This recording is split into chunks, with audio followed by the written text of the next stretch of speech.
Hello everyone, happy tracking channel sa inyong lahat guys. Kamusta kayo? Kamusta sa mga subscribers natin? Sana sa mabuting kalagayan. At narito ako ngayon guys sa Japan. Ayan, napakalawak. At may pupuntahan tayong unit, no? Meron tayong i-inspect na mga unit, especially yung bumper light na 12-wheeler wing van, pati na rin yung Euro 5. So guys, samahan nyo ako magtingin dito sa napakalaking yarda sa Japan. Ayan guys, no, nagbabalik tayo ulit, no. So dito sa Japan yard, yan. Nandito kasi ako sa area ng puro mga dump truck, you know, halo-halo na yan, kagaya nito, dump truck to, puso, ano yan, inline yan, pag ganyan, matic na yan. I mean, hindi siya matic, ibig sabihin matic na yan, inline na yan. May mga close band din dito guys na marami kayong pagpipilian, no? So punta pa tayo banda doon sa dulo. Tapos may nagro-road test din dito. Ayan. Punta tayo doon. Sana may makita tayo dito. Kasi guys, sa Subic may mga halos house Subic kasi nag-umpisa lahat, no? Tapos dadalhin dito dahil nagkaroon ng auction. Kaya may na-spatan na tayo ditong Euro 5, oh. Yeah. Guys, itong mga Euro 5 na to, pwede nyo kunin to, no? Depende kasi yun. Kahit may mga sold dyan, minsan kasi nilalagay na ng sold dyan, no?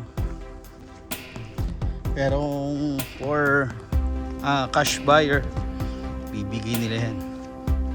So ayan, oh,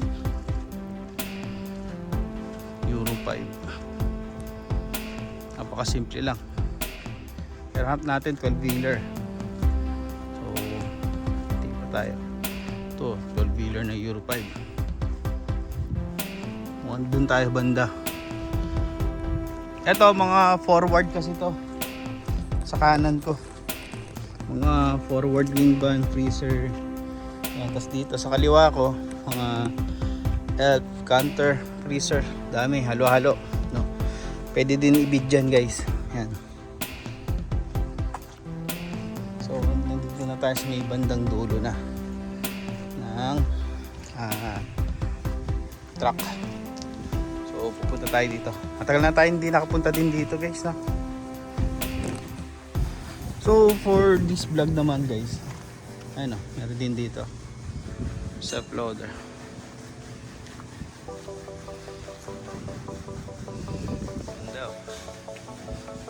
Manual transmission, still available yan.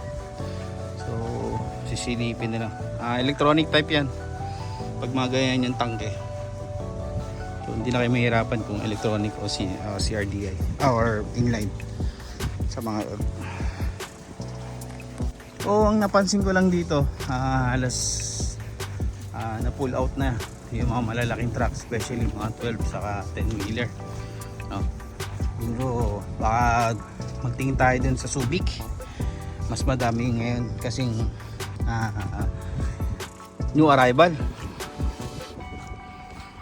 kaysa dito sa yard sa Lubao. Dito kasi sa Lubao guys, halos mga pwede nang gamitin agad yung unit na makikita nyo dito. Kasi halos lahat naman yan galing sa Subic, pinarikunan nila. So ayun lang guys. Maraming salamat sa panonood nyo. Tutitingin tayo sa iba. Happy tracking channel everyone. Thank you, bye bye, and God bless.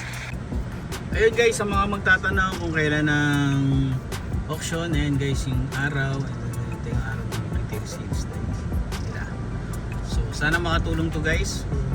Huwag nyo kalimutan mag-subscribe palagi sa ating channel guys, para marami pa akong pakita sa inyo, no? Matulungan ko kayo sa mga katanungan nyo about sa mga truck, or update kayo, no? Kung saan yung may latest na news about sa Japanese surplus truck. So, yun lang guys, happy tracking channel everyone. Thank you, bye-bye. God bless.